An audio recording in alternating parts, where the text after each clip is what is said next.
Okay. Charlie, have you taken the roll? I'm looking, I think everybody's here now that I'm. Yeah. I mean, I didn't officially take a roll, but I've seen, Okay, we've seen that everybody's in attendance, yes. all regular and one alternate. Mr. White, the complainant, is here. Mr. Nugent, our attorney, is here. Mr. Cinto, the respondent, is here. Mr. D'Onofrio, who represents Mr. Cinto, is here. I'm here, and Mr. Chin, who is the administrator of the meeting. Is that what you're called, Bill?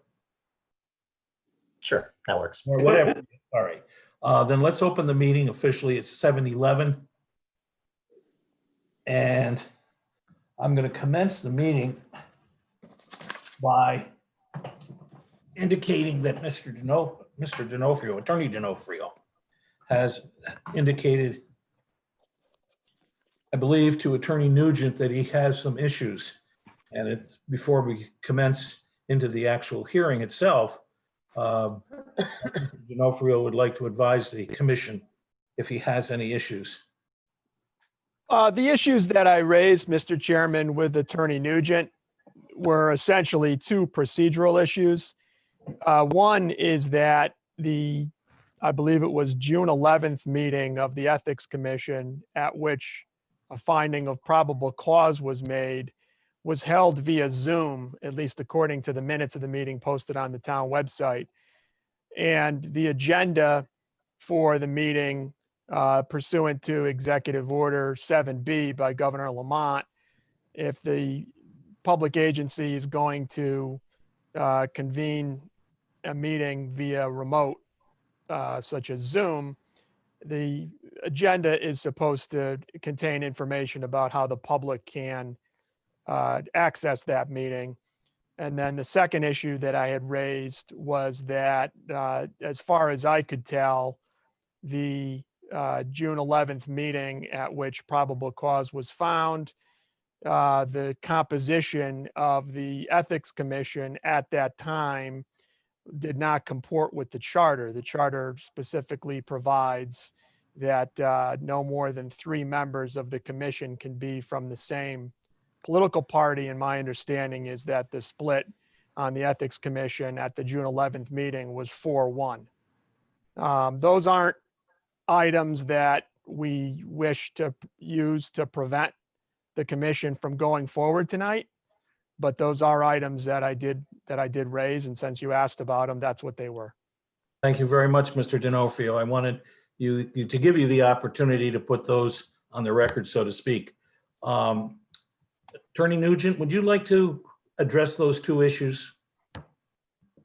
Yes, I will. Essentially, in response, just note that, of course, that was a probable cause hearing, which, according to the regulations, is not open to the public, notwithstanding the fact that the notice did not provide that public access information, but under section 2-549B of the code, the session is not open to the public for the purpose of finding probable cause or not. And it isn't, the commission doesn't meet in public until after a decision to proceed is rendered, of course. So I don't really see that there would be any prejudice there. It was a 5-0 vote in terms of the makeup of the commission. It was a 5-0 vote. So the fact that there was one additional Democrat on the commission, which was really an oversight, was thought that one of the members was unaffiliated. Turns out to be not the case, but in any event, it would not have affected the outcome. And we are at a higher burden of proof here for the complaint to be sustained. So I don't think that there's any prejudice to the respondent here. That would be my response. Do you have any response, Mr. Attorney D'Onofrio? Well, like I said, the complainant is not here tonight to stop the hearing from going forward. He'd like it to proceed. From my perspective, certainly the Ethics Commission, when it conducts business, should do so in compliance with the Freedom of Information Act and with the town charter. The argument that there's no prejudice, I think, kind of misses the point. But again, we're not here to use those procedural issues as a basis to stop the hearing on the merits. We'd like to proceed. Okay. Based upon that, unless any member of the commission wants to make a motion or further discuss this, respond or otherwise, we're just going to go forward with the meeting. That's fine. That's fine with me. Hearing nothing, I think we just move forward, and we turn now to the complainant, Mr. White. And Mr. White, we have your complaint. I don't see I your think the we need to- microphone's on now. We have your. We need to do the approval of the meetings, of the minutes from October 5th. You're absolutely right. I apologize. It is a bit of administration, and thank you, Charles. I'll make a motion to approve the minute meetings, October 5th, 2020, which was our last meeting, as they've been sent to the town clerk, and as you all have received a copy. Do I have a second? Second. Any discussion? No. If there's no discussion, all in favor say aye. Aye. Aye. I do not hear any nays, so the record should reflect, the minutes should reflect it was unanimous to accept the minutes as submitted. Now, Mr. White, again, we're going to let you commence with presenting your complaint, which has been read, and also all the members of the commission have a copy of it, I'm sure. But prior to doing that, I think it would be appropriate for Mr. Chin, I'm going to ask him, because I want him on record with regard to this. Mr. Chin, could you play a portion of the meeting of May 9th, 2020 of the Trumbull Redistricting Committee, which begins on or about minute 21, 12 seconds and ends at approximately 25:54 seconds.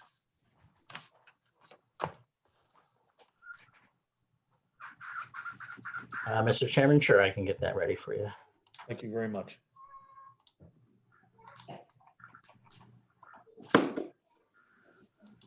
Okay, let's talk about the person who drew this map. I've been waiting a long time for payback on this one, okay?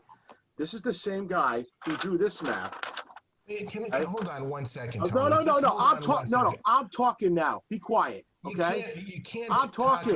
You can't talk about. I've got it right here. That's not appropriate decorum. No, you see this? This is a guy who drew. This is Richard White, who drew this map of my house. Put a river next to it, okay? And then he put it on the internet. And then my insurance guy calls me and says, "Why is there a river next to your house?" This is the same guy. Okay? The same guy. You trust this guy? I don't. Yes, I certainly do. I don't. I got the evidence right here, Tom. Look, you want to see it? You can't talk in This a is the town core. meeting about No. payback. That's just not No, appropriate. this discussion. guy's no good for the town. He's a hack. Okay? He's nothing but a hack. Tony, may I?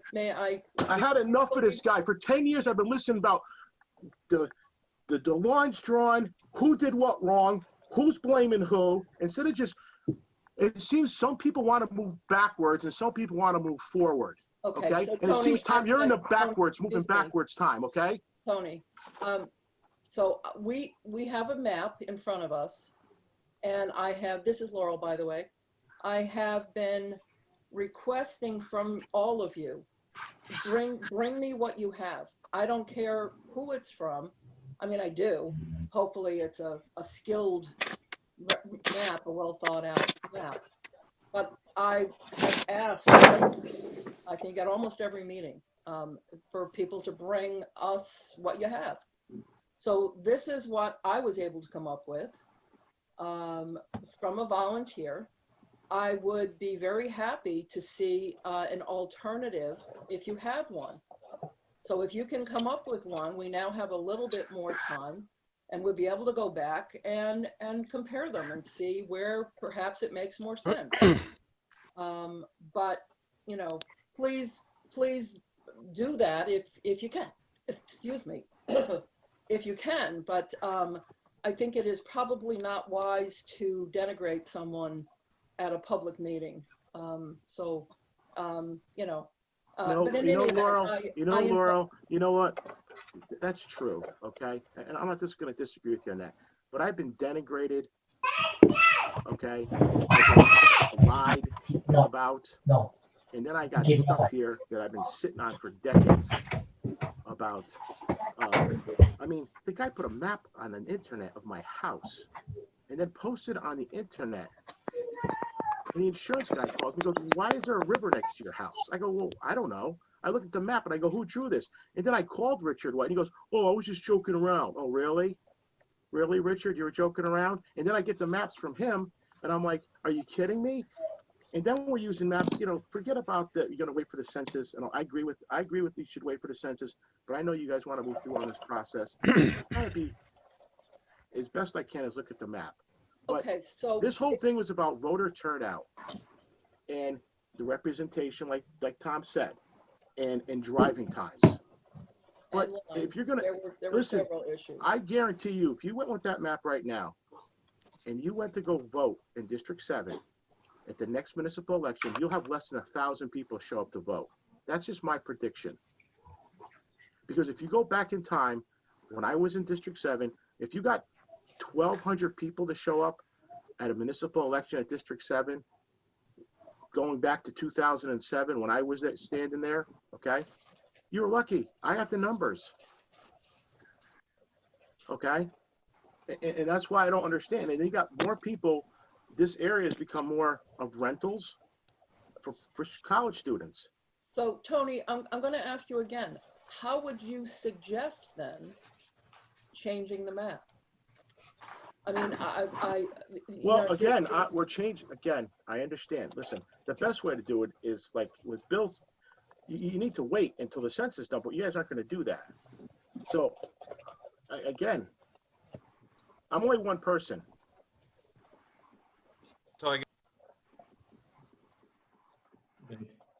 Thank you, Mr. Chen. Mr. Chen, could you, I think I indicated to you, I want to authenticate and have that introduced on the record for what it is. And to that end, if I may, do you solemnly swear or affirm, as the case may be, that the evidence you shall give concerning the case now in question shall be the truth, the whole truth, and nothing but the truth, so help you God? Yes, I do. Okay. That clip, was that a portion of the May 9th, 2020 meeting of the 2020 Trumbull Redistricting Committee? Yes, it was. Okay. And you were involved in the recording of that? Correct. Okay. And there's further, the entire meeting is available if someone wants to look at it, correct? Correct. The meeting has been uploaded to Trumbull Community Television's website, I believe, but it's definitely on YouTube, which we were using at this time. Okay. In May. All right. I have no further questions on the commission. John, do you have any questions of the witness on this issue? Of Mr. Chen? Yes. Mr. Chen, has this been edited in any way since it was recorded on May 20th of this year or May 9th of this year? The clip that I just played for you was not edited other than clipping that section of the video out. When it started and when it stopped? Correct. Okay. I have nothing further. Andrew Lubin, I have no questions. Charles Slack, No. Larry Fullerton, any questions? No questions. Okay, thank you. Mr. D'Onofrio, would you have any questions? Not for Mr. Chen, no, thank you. I have no further questions, and we have no further questions for you. I didn't include Mr. White or Mr. Nugent. Well, I should include Mr. White, excuse me. Do you have any further questions of Mr. Chen? No, I don't. Okay. Attorney Nugent? Any questions? Bill. Okay, then thank you very much for your testimony, and I believe you're going to be hanging on as what I refer to as the administrator or moderator for this meeting. And thank you very much, Mr. Chen. Yeah, thank you. At this point, we have the signed complaint that Mr. White sent to us. And Mr. White, would you like to go forward with your complaint at this time? And if so, please do so. Sure. And thank you for your time. Can I share my screen? I don't know what that means. Yes, you can. I guess, yeah, I don't know. He's going to display some documents. Oh, I see. Okay. Okay. So I'm showing now basically my complaint, and I just wanted to point out the different sections that I'm making this under section 2-523. Is this applicable? 254, meeting certain standards of service, and 256, treatment of the public. I don't know if it's necessary for me to read those specifically. I can if you want, but you've all seen my complaint. I also want to point out that under section 11 of the town council's standard for conduct, Mr. Cinto is violating that paragraph 2 as well by failing to treat me or the public in a fair manner. Next, I want to refer to the transcript of the video that we just heard. I didn't submit this. I sort of assumed that this would be on the record as a transcript that was taken of that meeting.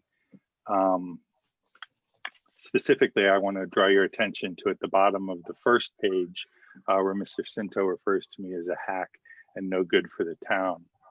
I became involved in the town's mapping exercises and GIS and was appointed to the town's GIS study group by First Selectman Ray Baldwin, and then continued as a member of that committee through the beginning of the Herbst administration. Our data and our work was well received by the town and was put to widespread use across various town departments. I'm showing a map of Middlebrook Elementary School, where both of my children attended.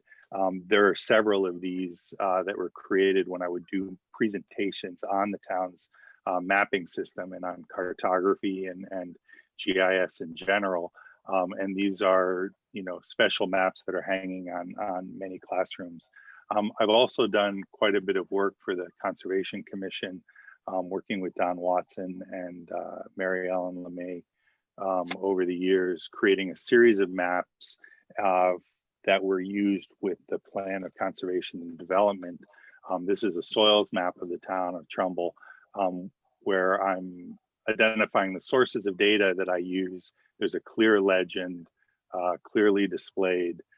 I have created dozens of maps over the years for various town agencies. This is a flood district map that shows the intersection of our infrastructure in Trumbull and flood hazard in the town of Trumbull. And there's a clear legend at the top that shows and displays this information. So I take some offense with being referred to as a hack within my profession. This is something that I've been doing for over 25 years and something I've been doing as a volunteer since at least 2010 in the town of Trumbull. Okay, can I? I want to, sure. Excuse me. I should have had you make oath also, and I apologize, but we're going to take care of that right now. If you will follow me. Do you solemnly swear or affirm, as the case may be, that the evidence you shall give and have given concerning the case now in question shall be the truth, the whole truth, and nothing but the truth, so help you God? Yeah, I do. Okay, and I apologize for not swearing you first. With respect to the complaint, you've already sworn to that in writing when you submitted it to us. Are there any changes to that this evening that you'd like to make? My only comment is that the PDF of my complaint that was circulated had the maps that I attached at the end in grayscale, and they seem to have been poorly scanned. So I resubmitted color versions of those, Okay. but other than that. But the written prose hasn't been changed. Is that correct, sir? No, Okay, and that's true and accurate to the best of your knowledge and belief? it is. Okay, I apologize for interrupting you. Please go forward. No worries. I'd like to return to the transcript of the May meeting and point out specifically when Mr. Cinto says, asks who drew this map, put a river next to it, and then put it on the internet. So I have a scan that was submitted, I believe, well, it was sent to me by Bill Chin, I think, of the map that Mr. Cinto is showing. I'd like to switch to my copy of that because it's a little clearer and a little crisper, if that's okay. As far as drawing a map of Mr. Cinto's house, until only the last couple of years, I actually had no idea where Mr. Cinto lived. I didn't at the time when I created this map. This is not a map of Mr. Cinto's house. It doesn't draw attention to his house, to his parcel. It's a map of the Bridgeport Parks and Rec property. This is one of a series of about 5 or 6 maps that were created for the Nature Center and Don Watson and the Conservation Commission to identify and help the Nature Center identify possible future properties.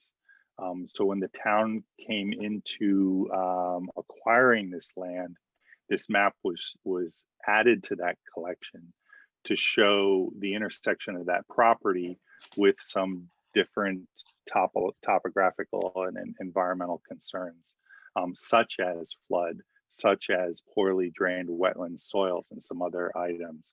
But in no sense is this a map of Mr. Cinto's house. There's a legend on this map that clearly identifies all the features and all of the items that are being shown.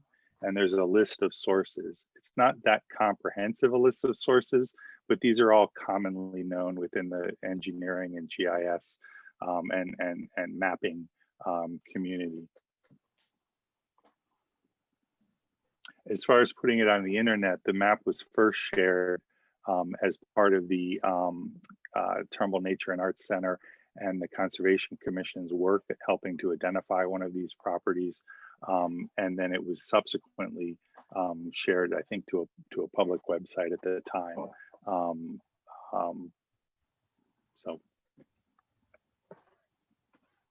And that's all I have at this time. Okay.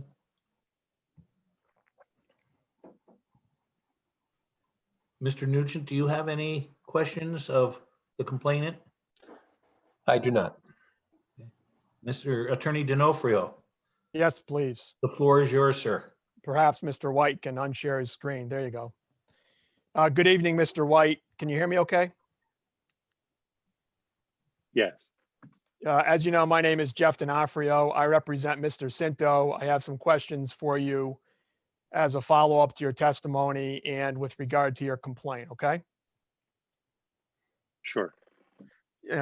In your complaint, you indicate you're a member of the Trumbull Land Acquisition Committee? I believe that is what it's called, yes, at this time.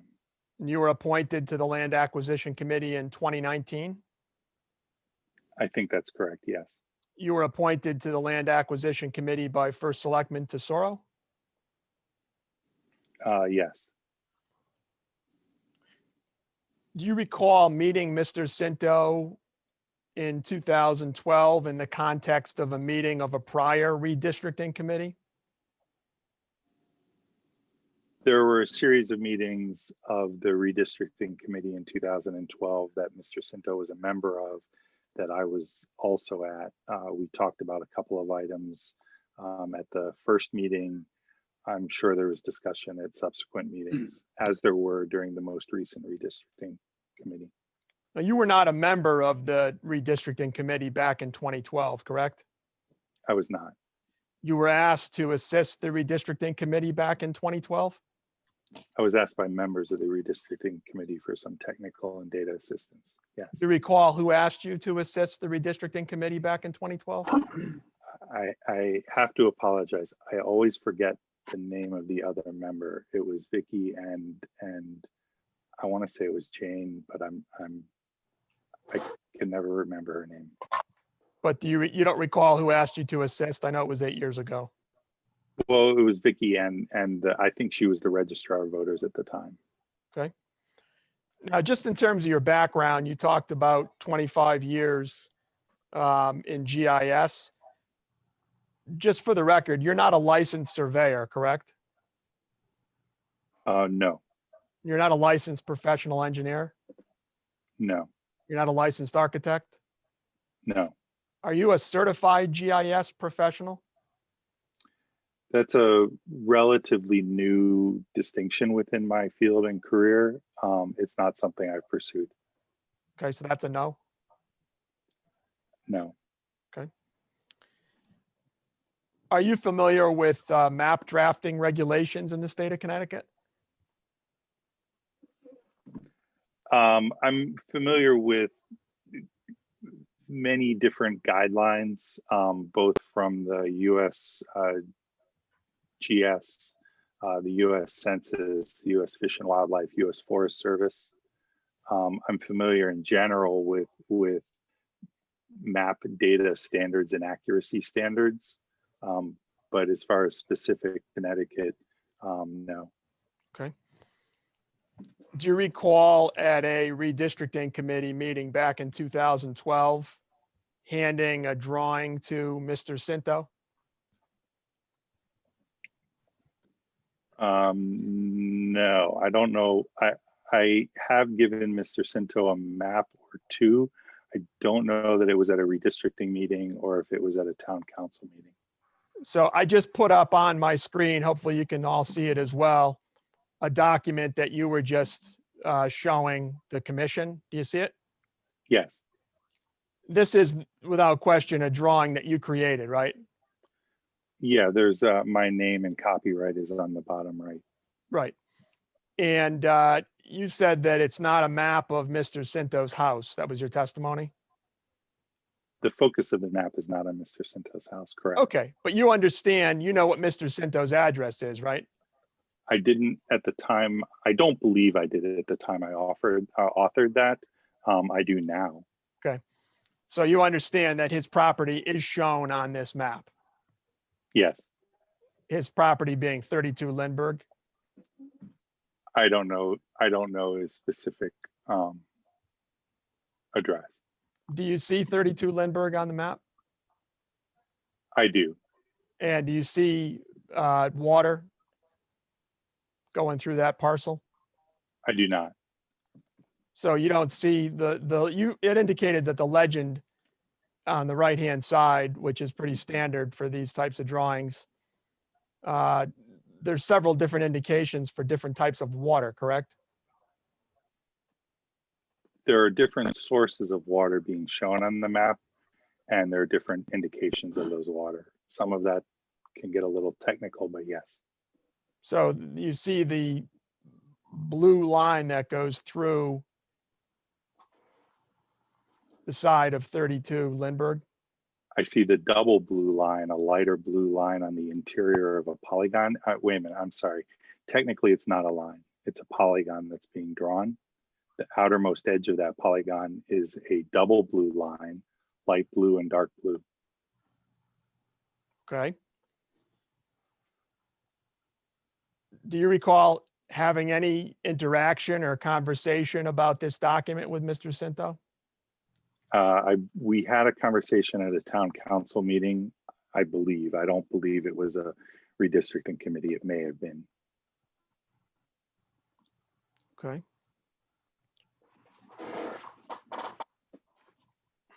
Let's talk about the 2020 redistricting committee now, okay? Stop my screen share here. At some point, you were contacted about working with the redistricting committee in 2020? Yes. Who contacted you? It may have been prior to that. It was either Vicki or somebody from her office, Maybe Ms. Katsky? possibly. Okay. And you said it may have been prior to 2020. You mean it may have been in 2019? Yes. Were you asked to serve as an expert for the redistricting committee? I don't, as I was asked to provide some technical assistance and some data assistance. did you enter into any kind of a contract or engagement letter or any agreement with the town for the services that you were going to provide? Yeah, I've done significant work for the town of Trumbull over the years, going back to my first involvement in the town's GIS study group and steering group. That's always been as a volunteer. So with respect just now to the 2020 work that you did for the redistricting committee, is there any agreement or any engagement letter or any document indicating a scope of services or what you'll be doing for them? No, it was, no. Have you served as an expert witness for any other clients in your career?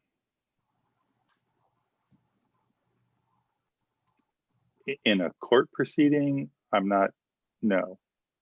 No, not in a court proceeding. I'm using the term expert witness because hopefully you received from Mr. Chin some documents that I had provided that were posted as part of the agenda. Yes, And you saw that there were minutes from a prior redistricting committee meeting in February of 2020. yes, I'm not sure I reviewed those specifically. I wasn't sure how that applied. Okay, well.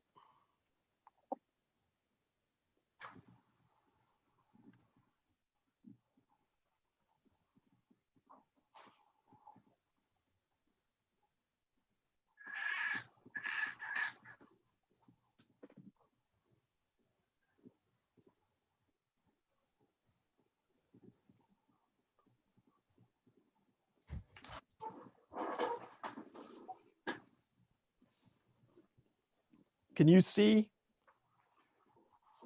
the 2020 February 26th meeting minutes?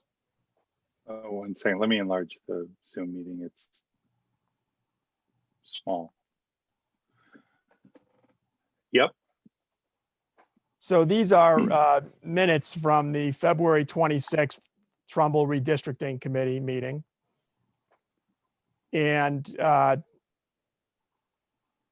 in the last paragraph of the first page of the minutes, it indicates that Ms. Anderson, who you understand to be the chair of the Redistricting Committee, correct. proposed asking Richard White, head of research and development at Lightbox, to be the first expert witness. Do you see that?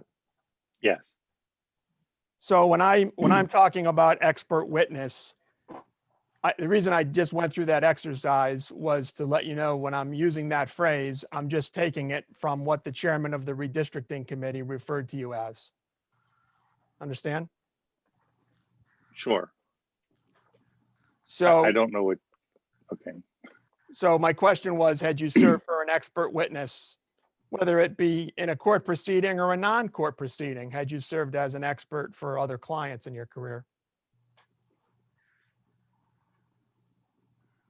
Well, the redistricting committee was not a client. I was volunteering my time and my technical and data expertise to the town and to the committee. Okay, my question was As whether, I mean, I provide time and expertise as a scout leader. I provide time and expertise to the Conservation Commission. I provide time and expertise to whatever. I'm not sure of the distinction you're trying to make. well, again, it's not my distinction. It's the chairman of the redistricting committee represented in the February 26th meeting that you were being asked to be an expert witness. And I'm just trying to find out whether that's a role that you'd played for other clients before.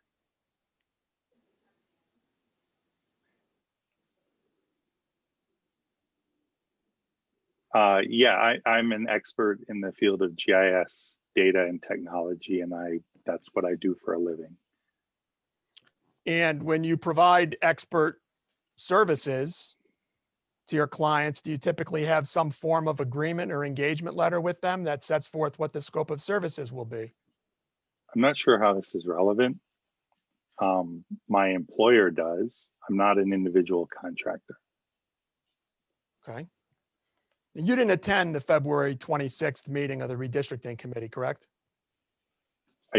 Don't recall. didn't attend the May meeting. So you don't know whether you were at the February 26th meeting? I don't know. I would have to go look at the minutes myself and You on my had- own calendar. You had discussions with someone about the work you would do for the 2020 Redistricting Committee, correct? Yes. Who did you have those discussions with? Cindy Katsky, Vicky Tesoro, and other people in her office with Laurel, several conversations with Laurel.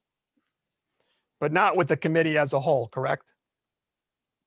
There were conversations when all the committee was there, where I offered to, tweak something or do something.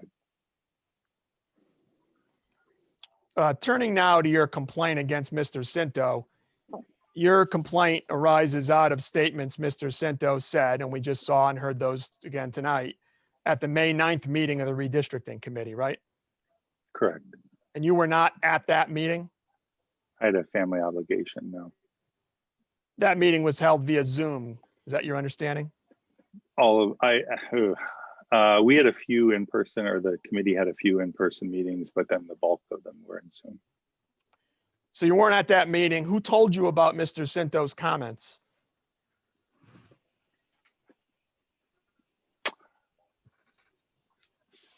I think Cindy Katsky. I don't recall. Have you listened to the recording of the entire? I'm sorry. That's not correct. Several people reached out to me that Don Eng from the Trumbull Times was trying to get in touch with me. Have you listened to, withdrawn? We heard an excerpt from that meeting. Have you listened to the entire recording or watched the entire meeting? When it first was posted to social media, yes. So did you hear the part where several committee members had questions about the work that you had done? There have been different questions about work that I've done, yes. And you heard Mr. Kelly say that he thought you'd be attending the May 9th meeting? In the meeting? Yeah, I had a other conflict I wasn't able to attend. And you heard Ms. My Katsky, plan was to have attended. and you heard Ms. Katsky say that she tried to reach you by phone and text to see if you were attending the meeting, but hadn't heard back from you? Correct. Did anyone suggest to you after the May 9th meeting that you should file an ethics complaint against Mr. Cinto? Yeah. Who? Oh, just about everybody who saw the video. Can you give me names? Not in specific, Facebook friends that chimed in, things like that. Did anybody help you draft the complaint? I used, yeah, I mean, my wife tends to edit. My prose isn't always the best. Anybody besides your wife?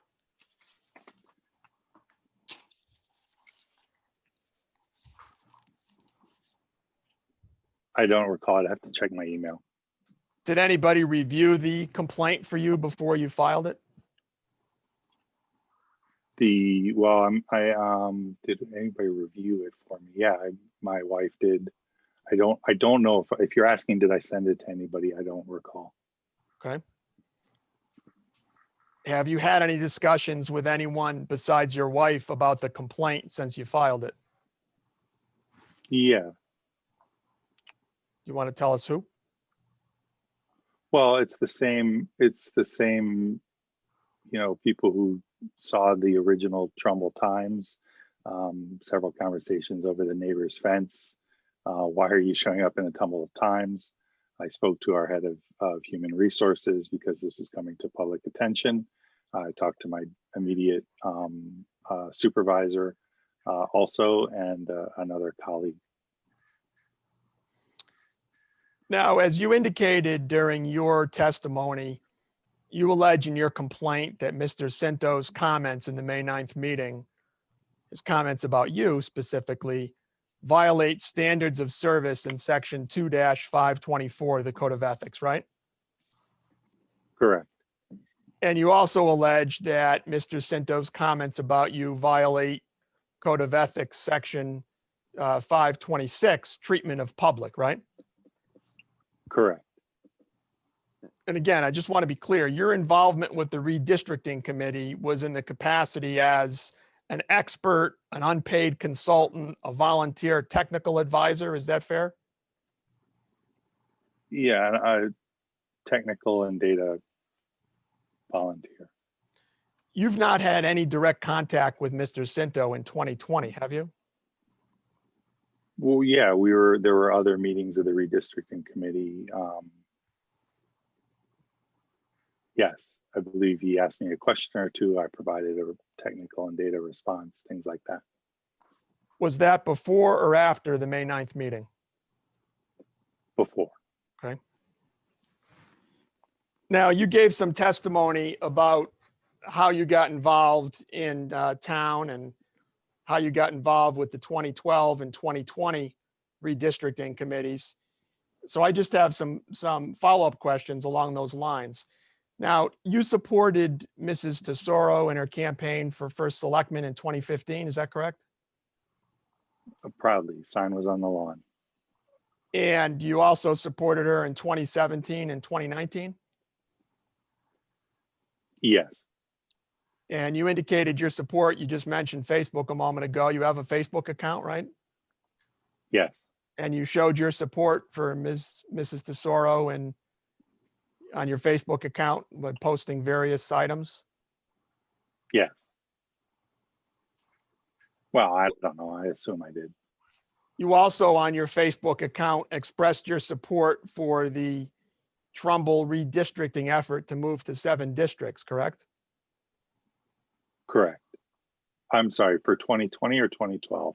2020. Okay, yes, both. And with regard to 2012, you were opposed to the 4-district plan, correct? Both the structure of it as 4 districts and the concept of the super district and the concept of having an unbalanced representation, yes. You referred to the 4-district plan as a sucky plan on your Facebook page? I don't recall that. There were some technical errors with the plan at the time.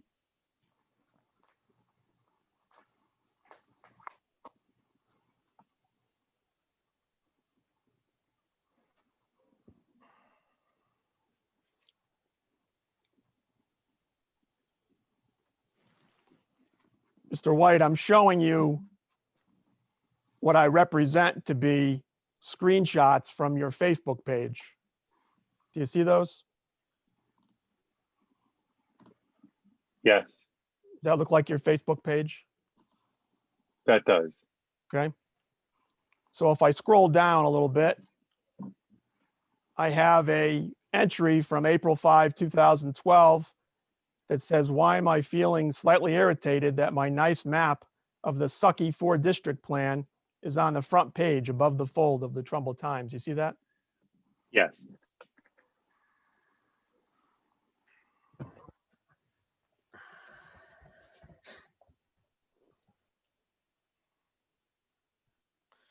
So you were definitely in favor of moving back to 7 districts in 2020, correct?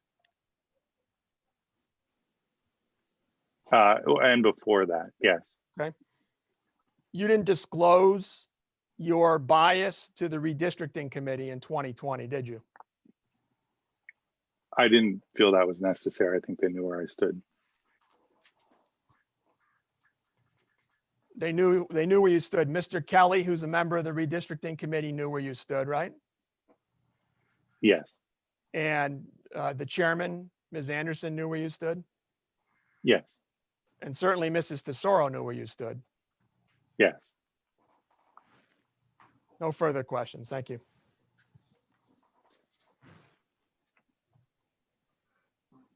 Mr. White, would you like to respond to the direct, or to the examination of Mr. D'Onofrio?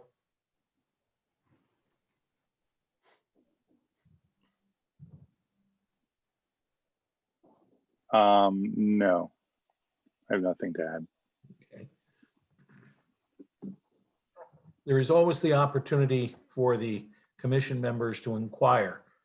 I'm going to suggest, unless there's an objection, that we refrain from any examination of any witness or any of the parties, Mr. White or Mr. Cinto, until everyone else, whoever they may be, witnesses, has spoken. If anyone who wants to conduct an examination at this point of the complainant, just let me know and you can go ahead and do it. But my thought might be just to, let's hear from any other witnesses, if there are any, in support of the complainant's position, and then move on to the respondent and the respondent's position and his witnesses. Charlie, does that comport with your thinking, or do you want to make inquiry right now? Sounds fine to me, Tom. Okay. Andy? No, that procedure works for me. Okay. Larry, how about yourself? Fine with me. Okay. John? John, you're muted. I think I read his lips saying it's okay. Well, I said, yeah, that's partially correct. Okay. I said, as long as I have an opportunity to ask questions at some point, I'm Yes. okay with that procedure. I'm thinking that we might want to hear all the testimonial evidence, and then we can perhaps, then if we want to, we can ask our questions. Sure. So do you have any other witnesses, Mr. White? I think you said no. No. Okay. Mr. D'Onofrio? Yes, I called Tony Cinto. Please swear him in. Yes, thank you. Mr. Cinto, do you solemnly swear or affirm, as the case may be, that the evidence you shall give concerning the case now in question will be the truth, the whole truth, and nothing but the truth, so help you God? Yes. Okay, there. Are you there, Tony? Yeah, something got messed up. Hang on. I pulled my headphone out. Hang on. It's all right. Hold on. I just gotta fix something. It'll take a sec. Mr. D'Onofrio, the floor is yours. Thank Is that you. better? Tony, how long have you been a member of the town council?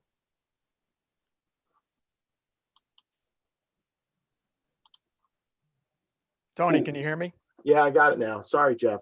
How long have you been a member of the town council? 11 years. Have you previously served prior to 2020 on a redistricting committee in Trumbull? Yes, When? 2012.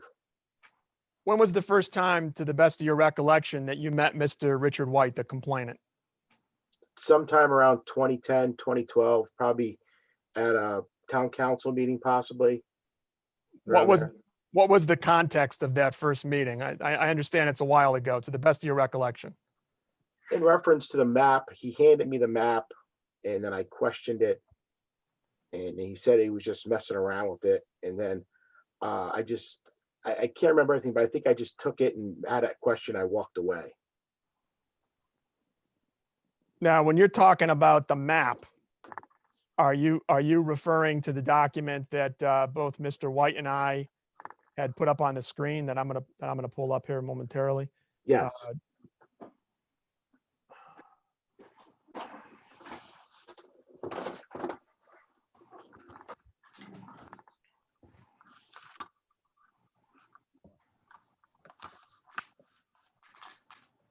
Okay, you should have the document in front of you. Is this the document that Mr. White gave you back in 2011, 2012? Yes. And did you give me the hard copy of what you had saved in your file? Yes. And is this document what you had saved and given to me? Yes. From your review of the document, why did this document upset you? Because the document has a blue river next to the house. And there's no blue river there. The river's down the street.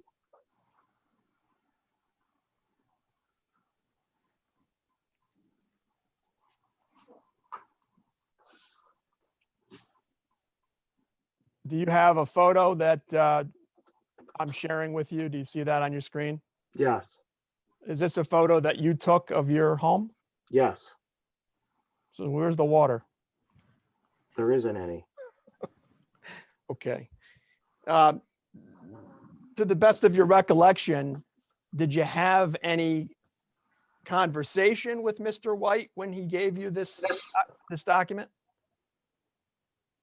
That's all I said. I don't remember. I normally don't make comments after town council meetings unless it's necessary.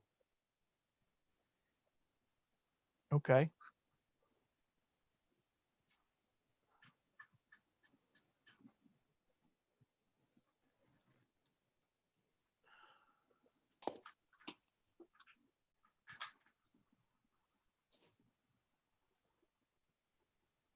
Do you see the document that I just shared in the upper left-hand corner? The headers Trumbull Redistricting 2012.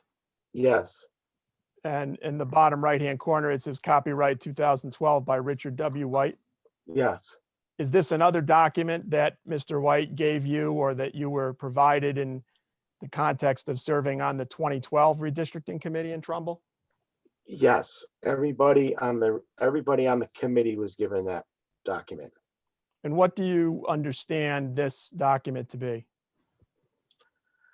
This document shows by census block registered voters by party affiliation. And was that a document that you had as a redistricting committee member and a town council member, any reaction to? Yes, I thought it was completely a gerrymander. This is my opinion. It shows how to gerrymander maps by where the party affiliation folks live. After your initial contact with Mr. White in the context of the 2012 redistricting committee, when was your next contact with him? Never. I haven't talked. Last time I talked, I didn't talk to him for 10 years. Did you attend the February 26, 2020 meeting of the redistricting committee? Yes, Do you know, was that the initial meeting of the committee?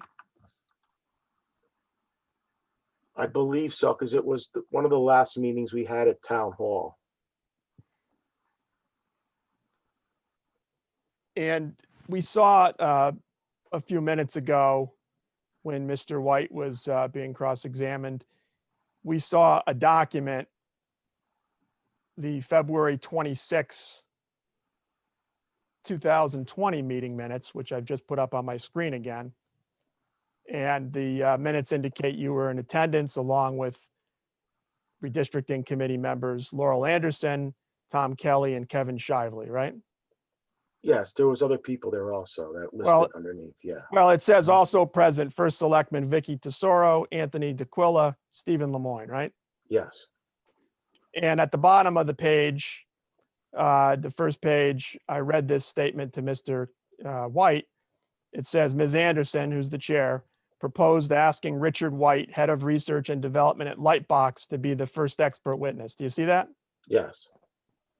Now, I know that's what it says in the minutes, but to the best of your recollection, is that what you were told at that February 26th meeting, that Mr. White was being asked to serve as an expert witness or an expert for the committee? Did I know, or did I guess? No, I'm asking you whether or not the minutes are accurate. Yeah, I pretty much. They're pretty good. I mean, I know they said something like that. So was it Ms. Anderson that proposed asking Mr. White to be the first expert witness? I believe so. And it says first expert witness. Were there any other expert witnesses that were identified to the committee? No, Were there any paid professionals assigned or hired to help the redistricting committee do its job? no.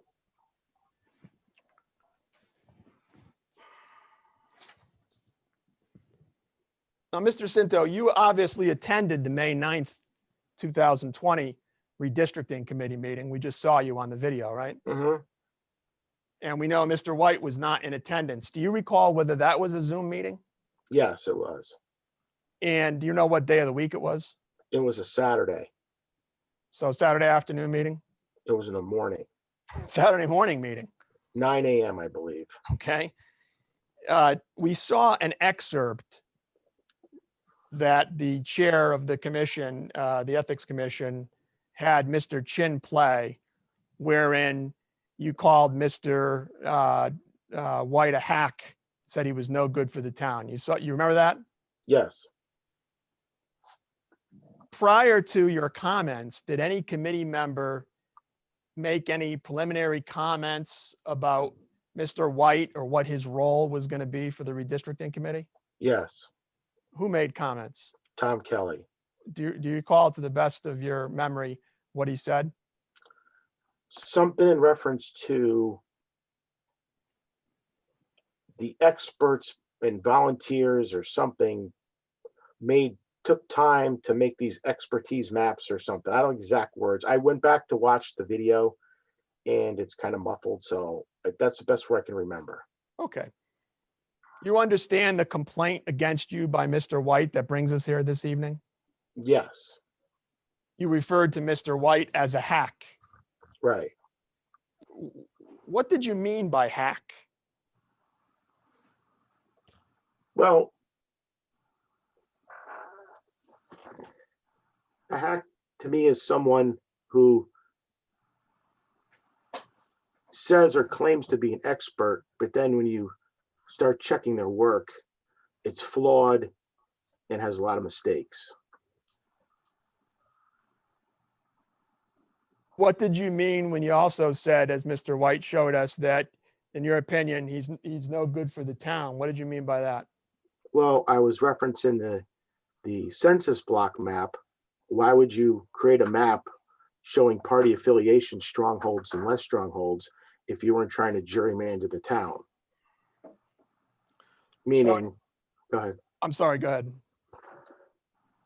How could you be good for the town if you're gonna bring a map like that to a meeting? Now, as a member of the redistricting committee and the town council, was it your expectation that an expert witness for the committee would be independent? Yes. And was it your opinion when you referred to Mr. White as a hack and said he was no good for the town, that he was in fact not independent and was in reality partisan? Yes. You also said, I think the other of the three comments that form the crux of the complaint is your statement that you've been waiting for payback. Can you tell us what you meant by that? It's just more than just, I mean, I was always told, you have a soapbox, don't go on social media, don't say things. So I wait. And what I meant by payback is I wanted to reference all these things that were wrong, or at least I felt they were wrong. And unfortunately, because what I was told to do 11 years ago, I had to wait 10 years in order to get my point across. Okay, so correct me if I'm wrong, but what you're saying, what your testimony is that by payback, you simply meant you were waiting for the opportunity to express your opinion about Mr. White's work. Yes. Was your opinion when you made the statements in May that Mr. White is a hack and no good for the town, that his interest in redistricting was not that of an independent expert, but rather that of a partisan? Yes. And what was your opinion based on when you made those statements in May? I knew when this process was going to start. I kept all the maps from 2012, and pretty much the same maps from 2012 appeared in 2020. They just changed the dates on them. I made overlays of the maps to make sure they weren't changed or which ones were changed. Mr. Cinto, did you discharge your duties as a redistricting committee member conscientiously, impartially, and to the best of your ability? Yes. Did you interact with Mr. White at all during the May 9th meeting? He wasn't there. Did you believe Mr. White's involvement with the redistricting committee was as an expert witness rather than as a member of the public? Yes. No further questions. Thank you. Do you have any other witnesses, Mr. D'Onofrio? No, Mr. Chair. Thank you very much. At this point, it's 8:11 p.m. We've been going at this for just about an hour. I would like to just take a short break so that people can go get a glass of water, walk around a little bit. And we do 10 minutes till 8:21.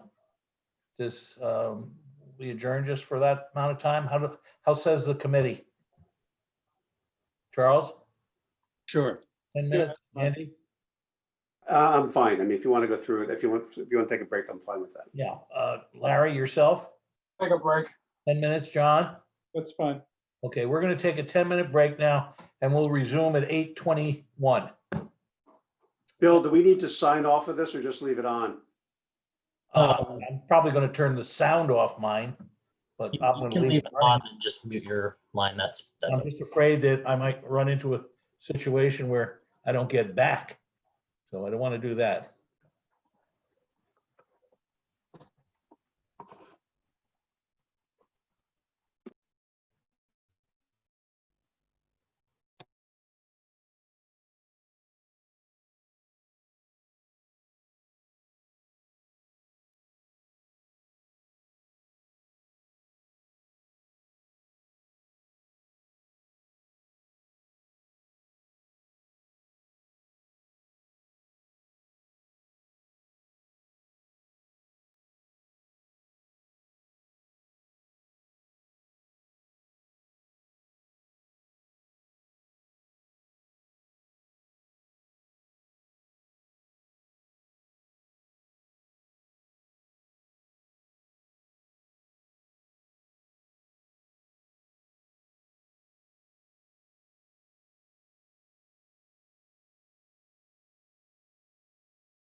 I guess we're all back except for Jim Nugent.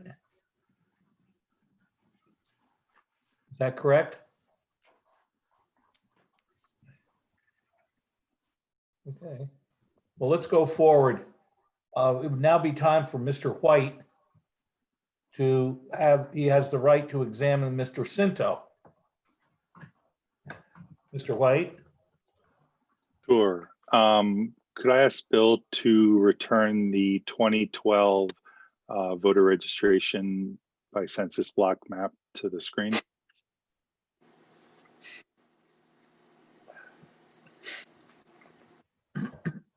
Sure thing. Let me just find that file for you.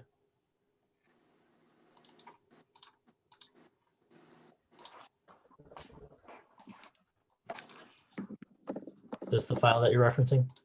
Thank you. I'd just like to ask if this was one of a series of maps, probably 5 to 8 that were provided of the existing state of the town to that early 2020 redistricting meeting.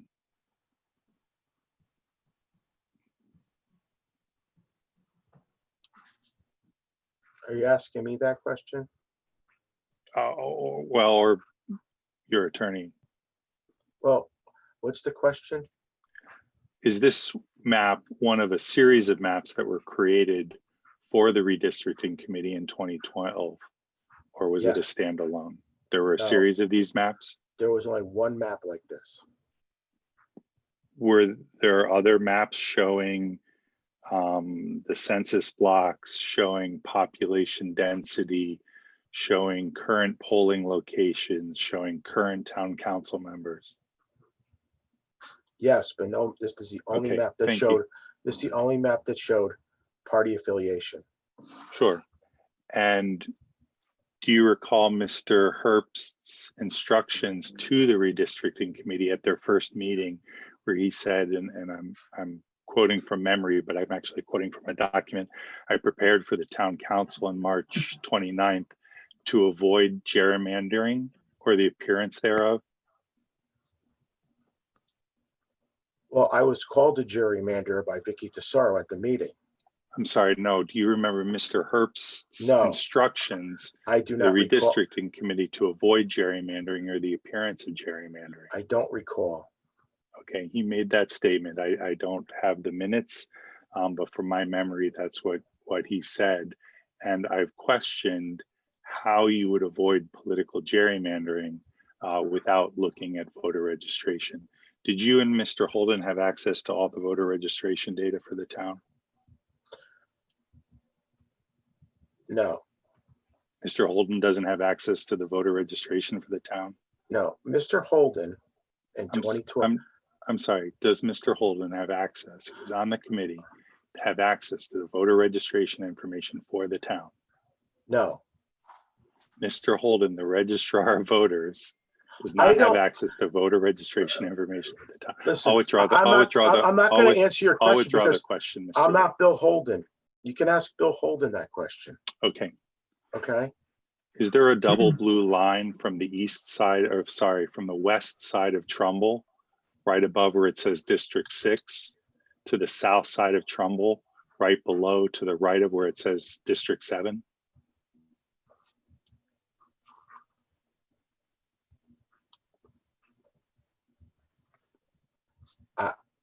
I don't know.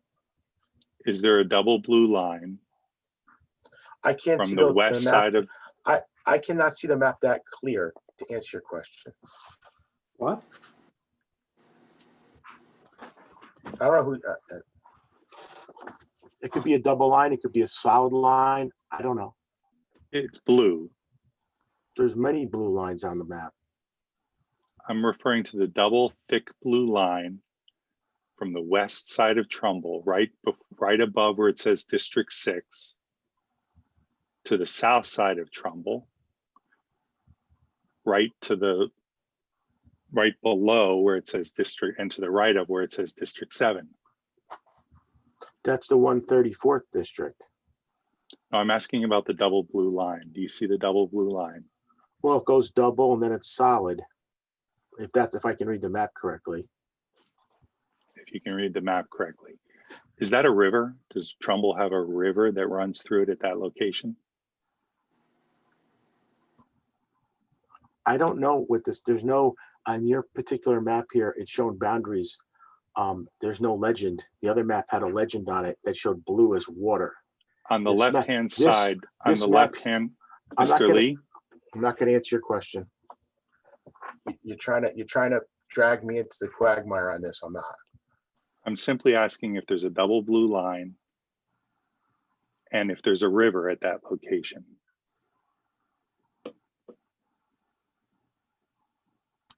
This map does not show a legend of water.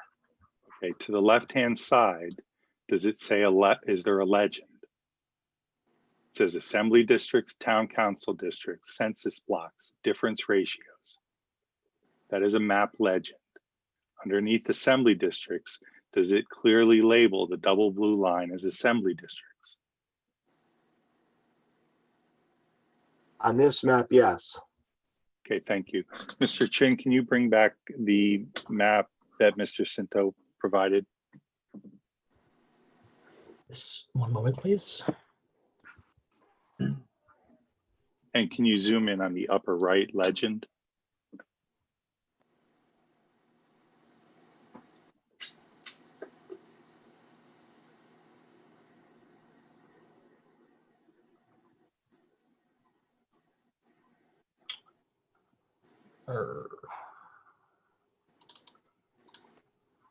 Here it is. Sorry, I'm not familiar with the map file names. Okay, and where would you like me to zoom in? To the upper right, the legend.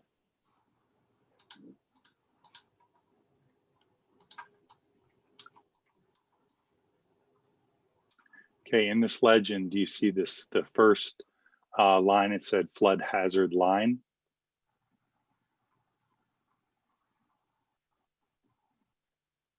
Yes. Below that, does it say flood hazard line and it has a dark blue rectangle surrounding a light blue rectangle? Yes. And on this map, that's not an assembly district. That's No, a flood it's- hazard line. Apparently. Thank you. It doesn't say river. Okay, I have nothing further, Mr. Lee. Well, wait a second. Wait, go back to the map, Bill. Go back. Please, Bill, please.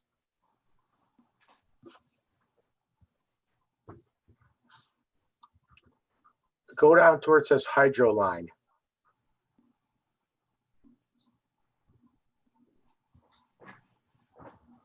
What does this line mean? Where it says stream? Well, I mentioned before, it's a little technical. And there are But different somebody- types of but- hydrology. I'm sorry, you've interrupted me. There are different types of hydrology being shown on this map.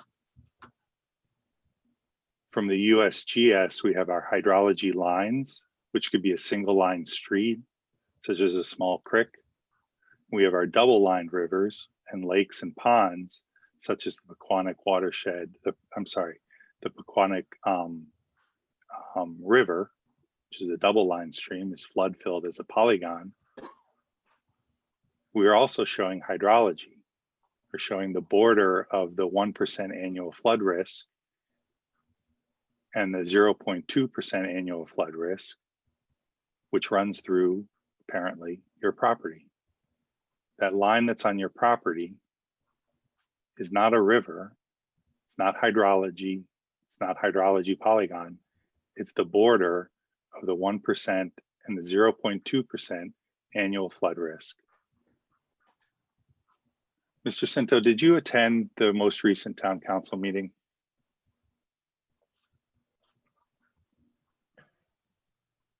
Hey, Bill, could you zoom in on my property, please? Mr. Lee, I this just map. asked a question. I'm not done with this yet. Oh. The question, as I heard it, was a request to you, Mr. Cinto, as to whether you were in attendance at the quote latest town council meeting. I don't know what date that was. Yes. Thank you. Was there a presentation by members of the Conservation Commission that showed a series of flood maps? Don't recall the flood maps. I remember the conversation. He was talking about a bunch of stuff. It went on for 45 minutes. There was a lot of information. Were there a series of maps that showed red flooded polygons? I don't remember. Okay. I mean, it was I have 45. I have it was a nothing 40. more. It was a Mr. Lee. 40. It was a 45-minute conversation. I don't remember every intricacy of the meeting, but My point, Mr. Lee, is that there are several ways of representing geospatial Okay, data. all right. It can be represented as lines. It can be represented as polygons. It's a choice of art. It's not a creation. I suspect that if the commission members want to have further information, they'll respond by asking questions to you about that. But right now, we're at the stage where you get to ask questions of Mr. Cinto. Mr. Cinto has gotten a chance to ask questions through his attorney of you, and there are no other witnesses. And is there any rebuttal or redirect? Mr. D'Onofrio, I'll switch over to you right now. No redirect, thank you. Okay. Mr. White, are you done with asking questions of Mr. Cinto? I am. Okay.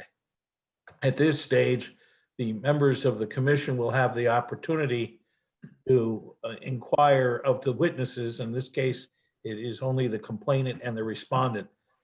Perhaps I didn't make clear, I don't know how many people are in attendance, but perhaps this explanation may be overdue for them.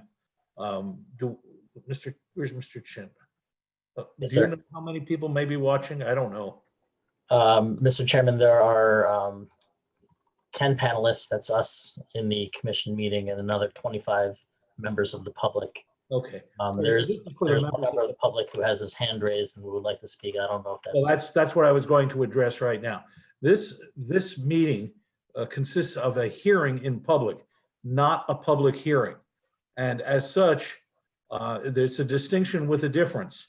And in the past, perhaps I'd done this at the beginning of hearings in public that we have had as a commission over the years when people have been in attendance. In more recent years, the hearing in public hasn't really had that many attendees, or they understood that we do not throw this open for the members of the public to make inquiry or to add their opinion to what they're seeing before them.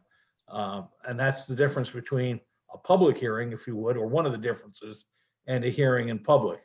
And that's why the commission members now will have the opportunity of inquiring of Mr. Cinto or Mr. White as they deem appropriate with questions.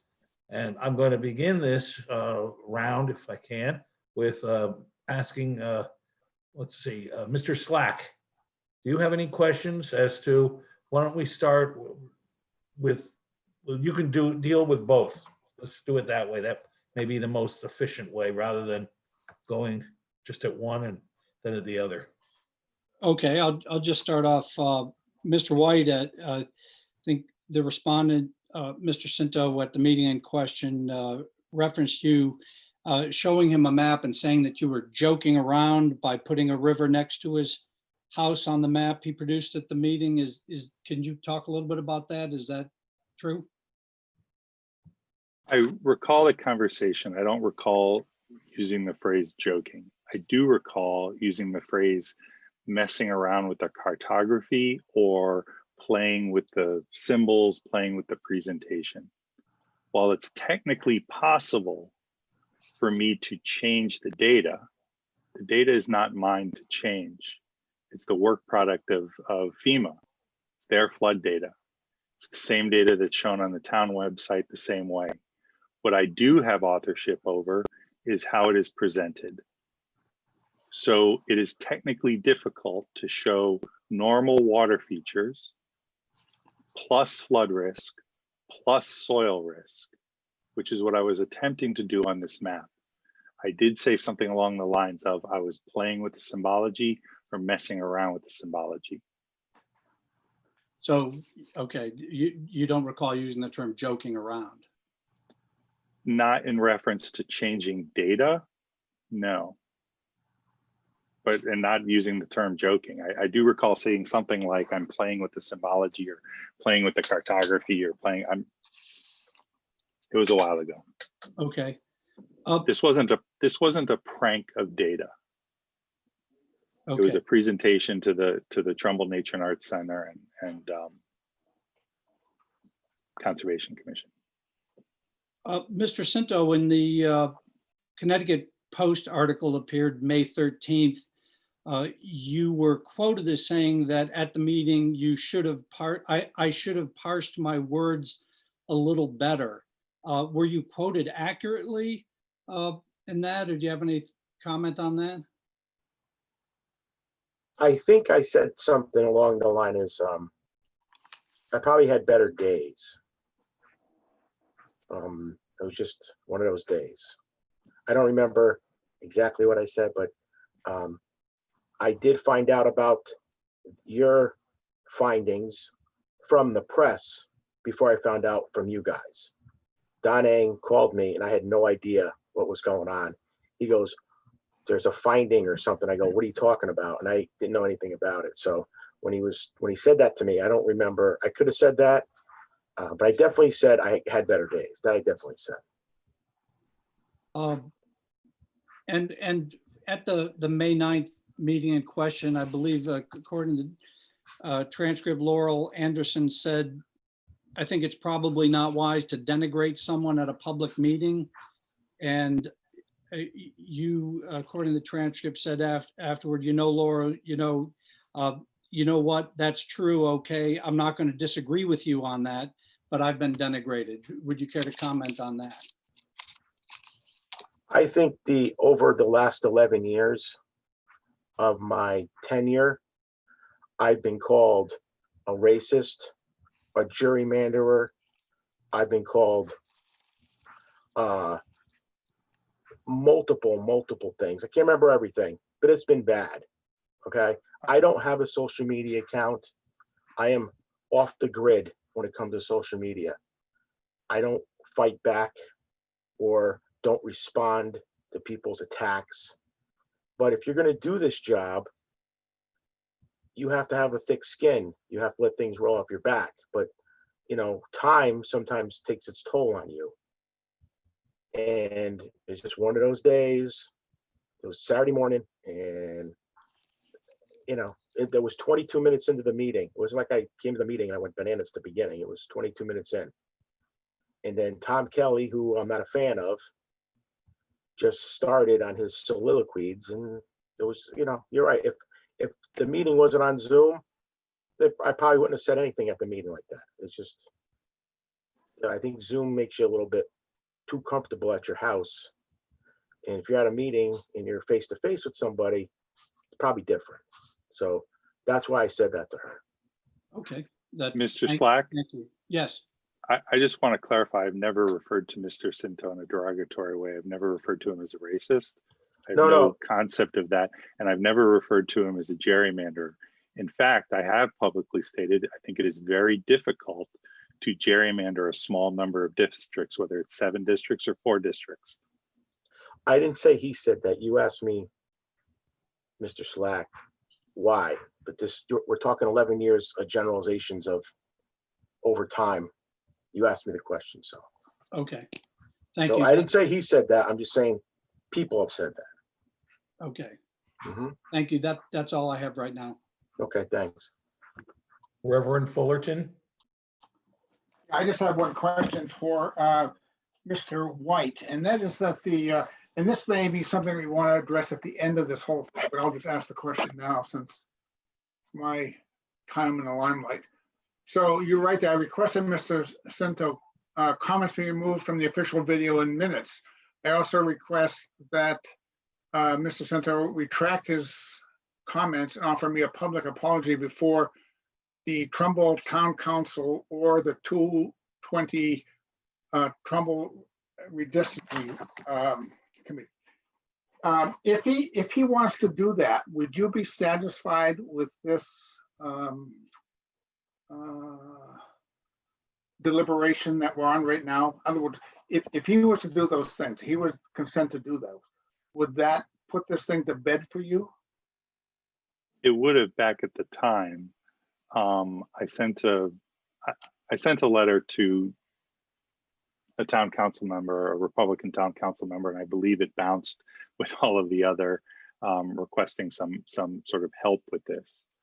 I don't, at this time, I'd have to think about that. I think unfortunately, Mr. Cinto has misinterpreted the map for 10 years, and I'm not sure what to do with that. Okay, so let me go to the other party. Would you be willing to do those three things? Apologize, ask that the official video be retracted or changed, and go before the town and the redistricting committee and apologize. Would you be willing to do that? Well, let's start off with all your questions. The first one is I have no ability to retract or take minutes and erase them. I can't do anything about that. I don't think you can do that anyway. Am I right about that? Correct. I don't think there's any way to retract minutes once they're in the record. Right. So you can't do that. It's impossible. So I understand. So I can't do that. Apologizing. I won't apologize for having I won't apologize for having my own opinion and have the option of freedom of speech. When you join the town council, they don't take your freedom of speech away. And over the 11 years, I'm sure that I probably said something over the 11 years that probably wasn't made people happy either. But I did say that I had better days. It's like, well, how do I find out? I got Don Eng calling me, telling me about your findings rather than finding out from you guys. I mean, how did he find out before I found out? I don't know that answer. Okay, that's the only questions I have at this time. Right. Back to you, Tom. Mr. Lubin, Attorney Lubin? Yeah, I also just have a couple of questions. Based on the minutes of the February meeting, when, just going to go back to it, when Miss Anderson proposed asking Richard, as head of research of Lightbox, to be the first expert, why didn't you say anything then? Why didn't you object to his being an expert and raising that then? I didn't think it was the right time for that. I already knew it was going to happen. Mr. Lubin, from being 2012, I saw what happened. I could have wrote the story before it happened. I knew it was going to happen. I knew I was the only Republican on the redistricting committee because Mr. Holden resigned at the beginning because his opinion was we should be waiting for the census to be completed. And it was kind of, and these are my words, not his, kind of a waste of time because we're going to have to redo it again when the census is completed.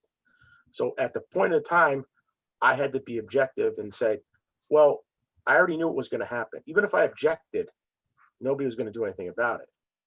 So I just was trying to be a good team player and just say, okay, we'll see what happens. Maybe he's going to change the maps, but the map didn't change. And then when the new map came out that they actually used, there was some mistakes on it. Mr. Early, I think he works for the town. I'm not sure exactly what his title is with the town, but he helped out and there was some mistakes and they make some corrections. And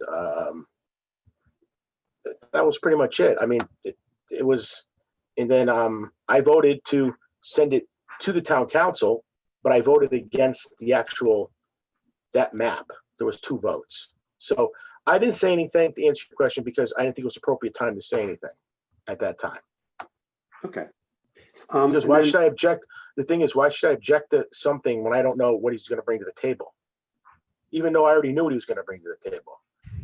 Okay, I just have one other question, and it goes back to the map that the Bridgeport Parks and Rec property map that you viewed as potentially putting a river next to your house. It's clear that there's not a river next to your house, and you presented through Mr. D'Onofrio a picture to that effect. But would you potentially admit to the fact that you misinterpreted what that blue line was next to your house based on the key to the map itself? You looked at it as blue and said, "Oh, there must be a river." But I asked that. Here's what happened. And if I remember, it was 12. It was. Sorry to interrupt you. It was That's right. 8 years ago. No, probably longer than that. Could have been 10 years ago. I don't remember. I said, "Why is there a river there?"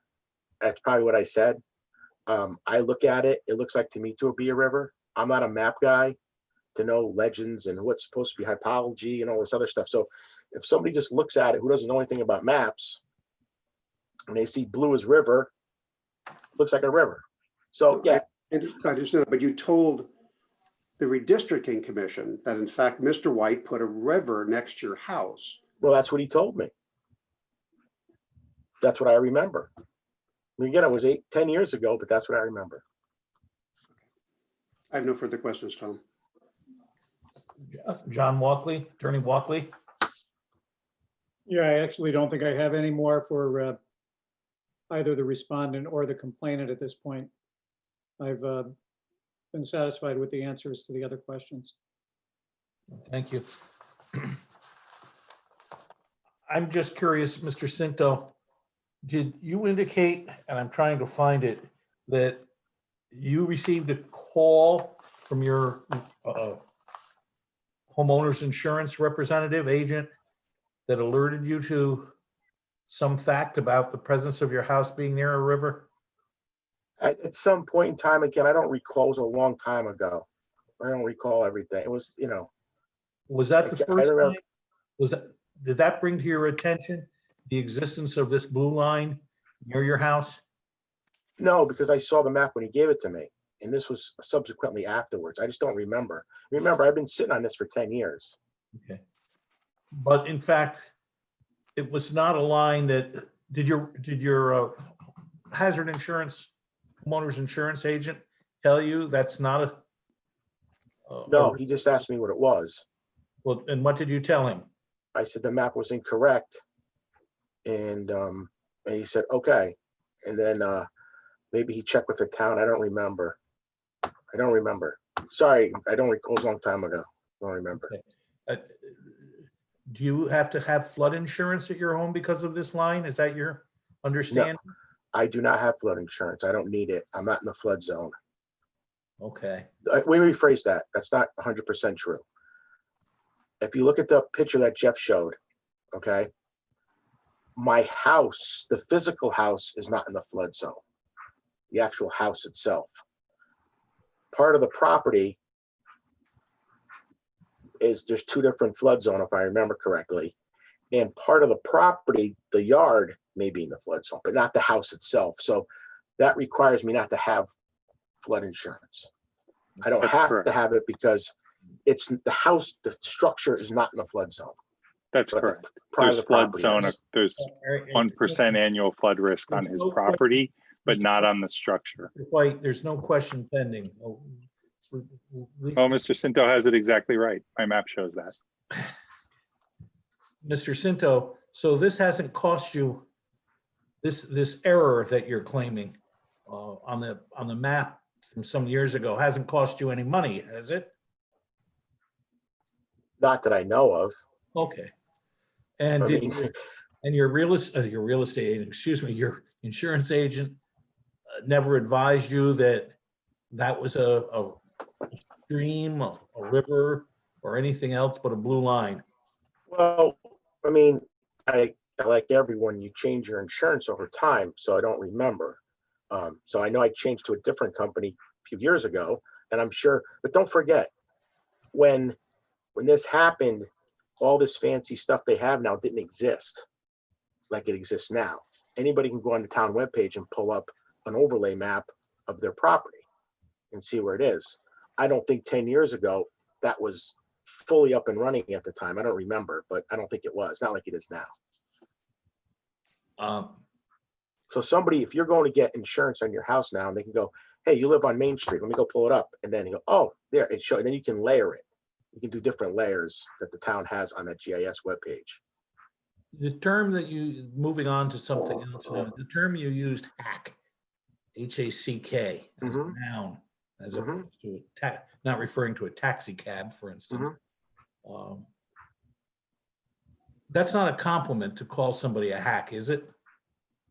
Well, it depends on where you work. I mean, where I work, hacks like you guys using, like in lawyer land, objection. You know, that word's thrown around all day long. I'm sorry. I don't think I even heard that response. All right, I'll go a little. Maybe it's over modulating or something. Where I work, that word is like in your guys' language, objection. You know, if you go to court and you say, I object, right? Where I work, hack is like objection in lawyer language. Everybody uses it. It's just a word that's always used where I work. Is it used to compliment something or somebody? Oh, absolutely not. Oh, so No. when the term denigrate and denigration was used by the chairman of your commission, you understood that she didn't take it as a compliment that you had issued to Mr. White. Is that correct? Correct. That's why I kind of pulled back at the end of the meeting. And did you meant to denigrate him? Is that accurate? Not necessarily. I think I was speaking in terms of that is, I think I was encompassing more than one thing. I was encompassing that he was not independent on this. He's not independent. He already came in with a fixed answer. He already knew the outcome. Okay. Remember, on that committee, it was 4 against 1, if you want to look at it that way. And I already knew the outcome before we started. So his independence wasn't there. And knowing what happened in 2012 and what happened now, I already knew the outcome. So, and again, it was Saturday morning. Should I have said things better? Possibly. You know, it was just, yeah, could have had better days. That's all I can say. Would it be fair to say, Mr. Cinto, excuse me, that you lost your temper?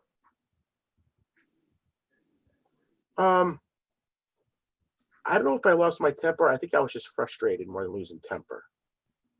There's a difference. Because I think I was more frustrated because of I knew the outcome. I knew it was going to happen. I couldn't change anything. No matter what I said or what I could do could change the outcome of that redistricting. I already knew it was going to happen. I already knew what the maps were going to be. I already knew what they were going to do, what was going to be said, what was going to be presented. So I was the only person on there who had any experience on being on a redistricting committee. And so that's the thing. So I didn't, temper and frustration, in my opinion, are 2 different things. Okay. Because if I lost my temper, why did I sit there for another hour and do the job? And I waited 22 minutes, or I think it was 22 minutes into the meeting. That's correct. Right. So I think it was more frustration than temper. I don't lose my temper over stuff that in this case I had no control over. This was frustration. But you let this bother you for over 10 years. Is that correct? Yes. Okay. Next, to answer your question, you did receive from the commission, I think I signed the letter to you telling you what had happened at the meeting. And I believe there was a copy of the complaint at that point mailed to you. Mm-hmm. Wasn't that about the time Mr. Eng called? No. Mr. Eng called 2 days before I got the letter. I came home and my wife said, Don Ain called. And I go, what did he call for? Because he never calls me. And I said, oh, I'll call him back. And he goes, there was a meeting and there's an ethics complaint filed or something. I says, oh, I don't know anything about it. Did you inquire? Have you inquired of Mr. Eng how he knew it so quickly I asked him that question. and his response? He really didn't answer. Okay. He kind of gave me the runaround, so to speak. I was told not to talk to Don Eng, so I don't try not to talk to him. Realize that minutes get posted in the town clerk's office? Do I know that? Yes. Oh, yeah. And maybe those minutes But got, and perhaps, sir, the minutes got posted before the mail arrived at your home? It's possible. I don't know. Okay. I mean, it's possible. I'm not saying anything nefarious happened.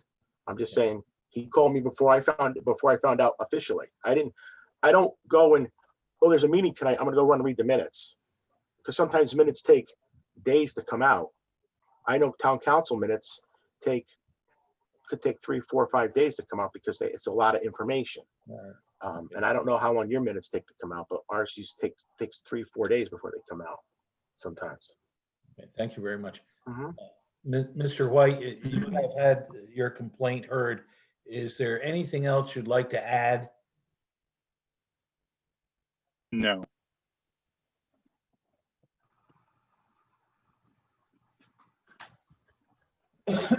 Anybody else have any other questions? No. John, Charles, No. Larry? No, nothing, Tom. Okay. At this point, Mr. Chair, I'd like to add something. oh, I'm sorry, Attorney D'Onofrio. Thank you. To the commission, obviously, this is not a complaint about a conflict of interest, about an alleged personal gain received by Mr. Cinto, or a claim that town resources were misused. This is a complaint about the way in which Mr. Cinto expressed his opinion about someone who was represented by the committee that he sat on to be an expert witness for that committee. As you heard, Mr. Cinto has served as a volunteer member of the town council for 11 years, as well as multiple subcommittees and the high school building committee. As Mr. Cinto pointed out, he did not surrender his First Amendment rights or his right to express his opinion when he became a member of the Redistricting Committee. The conduct complained of by Mr. White does not rise to the level of a violation of the town's code of ethics. Mr. Cinto expressed an opinion, again, not in the context of serving Mr. White. If you look at the language in the code of ethics that's referenced, it talks about service, okay? He's not an employee where a member of the public comes in and he deals with him across the counter, okay? In fact, Mr. White wasn't at the May 9th meeting. There was no direct interaction. This is Mr. Cinto expressing his opinion as a redistricting committee member based on his past interactions with Mr. White. And Mr. White admitted, you heard it, he was not independent. He went into this assignment as the sole expert witness for the redistricting committee with an opinion that he didn't like the 4-district plan in 2012, and he wouldn't like it in 2020. He wanted to go back to 7 districts. So we've got several lawyers, 4 lawyers, I believe, that are on this commission. An expert witness should be independent and unbiased, especially when that expert witness is the only expert witness being given to a committee of lay people charged with redistricting. So Mr. Cinto had an opinion of Mr. White's expertise. He expressed his opinion. There's no provision of the code of ethics that prohibits Mr. White or Mr. Cinto from expressing his opinion about a purported expert witness. Admittedly, Mr. Cinto could have chosen his words better, but that doesn't rise to the level of a code of ethics violation. Thank you very much for your time tonight, by the way. Thank you very much, Mr. D'Onofrio, for summing up. Attorney Nugent, do you have any comments to make on the record? Well, before we adjourn into executive session? And you'll No, I do not. you'll be with us, but I'm saying on the record, do you have any comments? No, I do not. No. Okay. At this time, And I don't quite know how we do this, Mr. Chin, but you're going to be of great help to us. I believe we're going to have a motion to adjourn into executive session for discussion allowed in executive session, probably required in executive session to discuss the evidence that's before us and based upon that to determine the results, if you would, and our opinion. Whether that would be tonight or whether it be at some other time, we would come out of executive session. But at this juncture, do I hear a motion to adjourn into executive session? Let me get it out here. For the purpose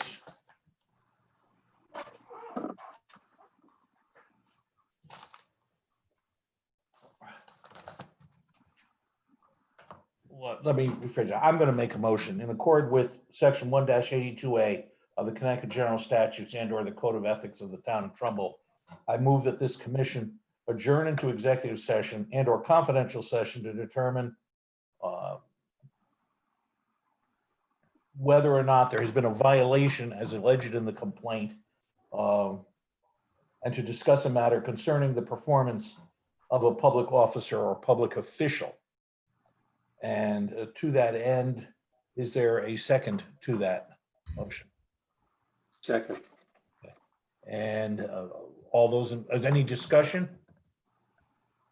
No discussion. All those in favor of adjourning into executive session, say aye. Aye. Aye. Aye. All those opposed? Let the record show that we've unanimously adjourning into executive session. And Mr. Nugent, as our counsel, is invited certainly to attend that meeting and let the minutes show that. Mr. Chin, how do we deal with you? You're the one that's going to put us into executive session. How do we get out of it? Do we call you on the phone to do something to magic or? Mr. Nugent, I believe the commission needs to come back tonight to close the meeting, to close this session of the meeting. Correct? Correct. Okay. Mr. Chairman, I've just emailed the members of the commission along with Attorney Nugent a link to executive session. So what the members of this commission need to do is leave this meeting and then join the other meeting link that was just emailed to you. I have a problem with that, as you know. I will call you on the phone. Okay. So Bill, we just need to leave this and then pick, I just saw my email. So leave Yes, this that's link correct. and join the other link? Yes, sir. Okay. And Mr. Lee, I'll give you a call. Thank you very much, Bill.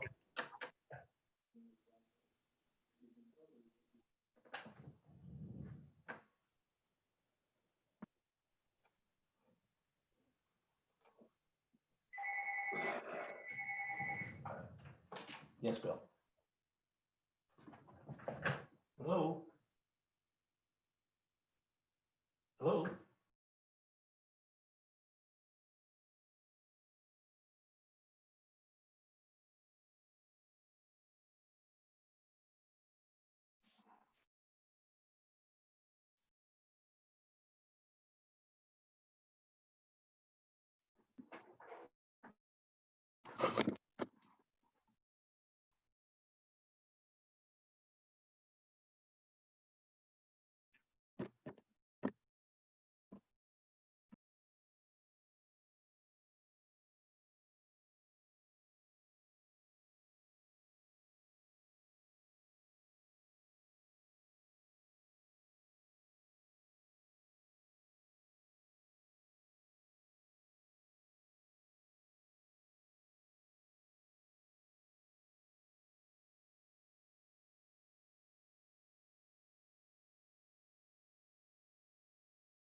John, can you hear me? I can. Okay, thank you, Bill. Came through, but loud and clear, Tom.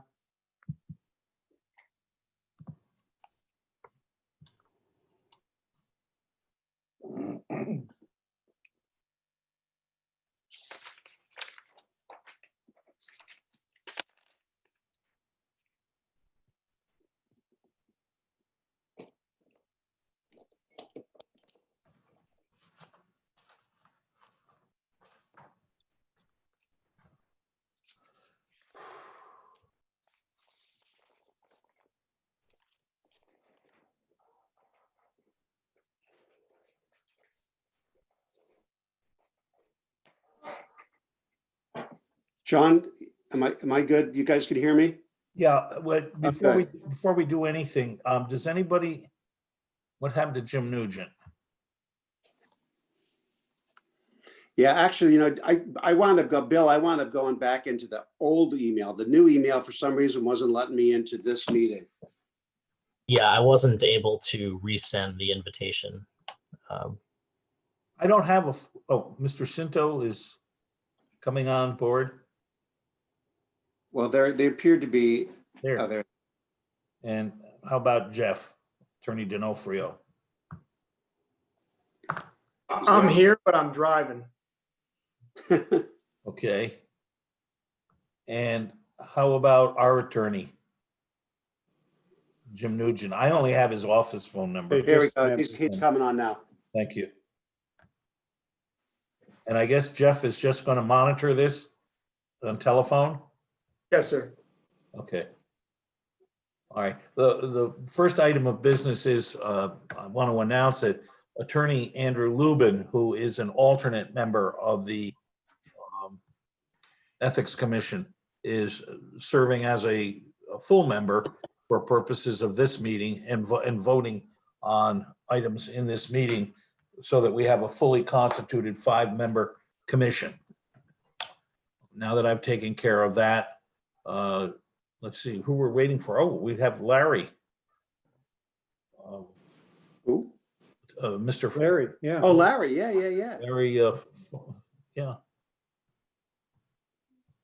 You want me to make a call to him, or? I've got numbers here.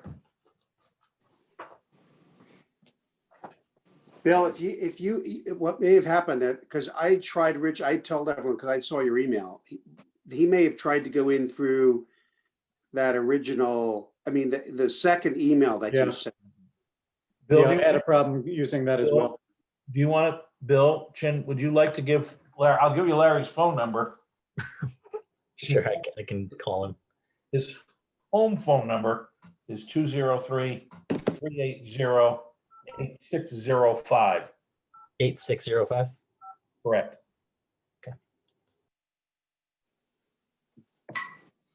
No. Is that a golden? It is a golden. Oh, God. How old? A year and a half. That's just about the age of mine, too. He was actually pretty good for a while. He was hanging out in here on the floor, and he now decided. That woke is up. very good.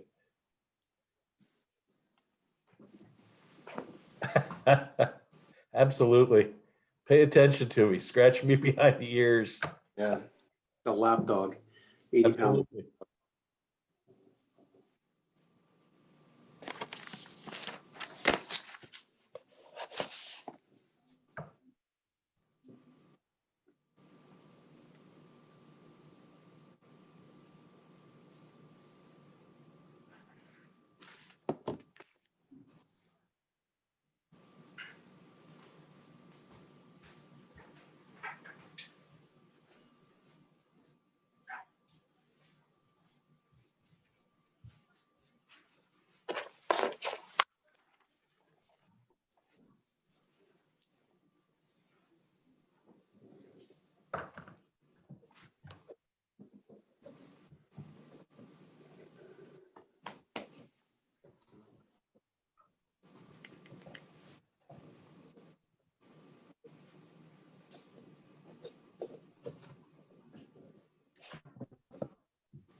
All right, sorry, guys, I got lost.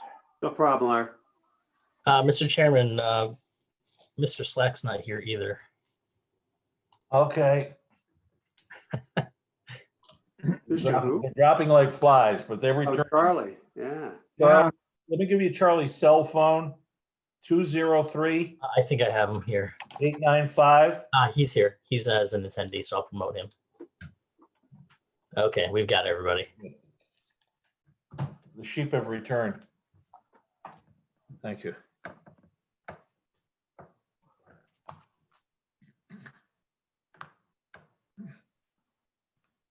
Till his face comes on.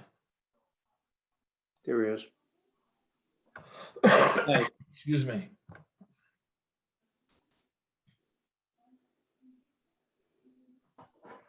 Okay, the announcement that I made was that that Andy Lubin was, although an alternate member, was sitting as a full member because we only had 4 regular members in attendance. So he constituted the 5th regular member of the commission in voting and participating completely in this hearing. Do I hear a motion from anyone? I have a motion. I would move that after a hearing on the merits, I move that the commission find the respondent has violated 2-524 and 2-526 of the Code of Ethics of the Town of Trumbull, and that a letter of public reprimand be filed by the commission with the town clerk stating the results of this hearing. Is there a second for that motion? Second. I have a second from Attorney Walkley. Any discussion? Hearing no discussion, all those in favor say aye. Aye. Any nays? I don't think I heard any nays. Please let the minutes record that it was a unanimous decision in regard to this motion. Excuse me, Mr. Chairman, Yes, just a matter of procedure. I just want to note for the record that the commission left executive session at 9:44 and reconvened in public session at 9:55. thank you very much. Okay. Mr. Slack, you're our Yep, commission secretary. You have those times? I had those minutes. Okay, thank you very much. Is there a motion for any other business? Then I'll entertain a motion to adjourn. I move to adjourn. Second, I'll second that. seconded by Attorney Walkley. All those in favor say aye. Aye. All those opposed? No. Unanimous that we are adjourned. Thank you very much. Thank you very much, all. Good evening. Thank you for your time. Thank you.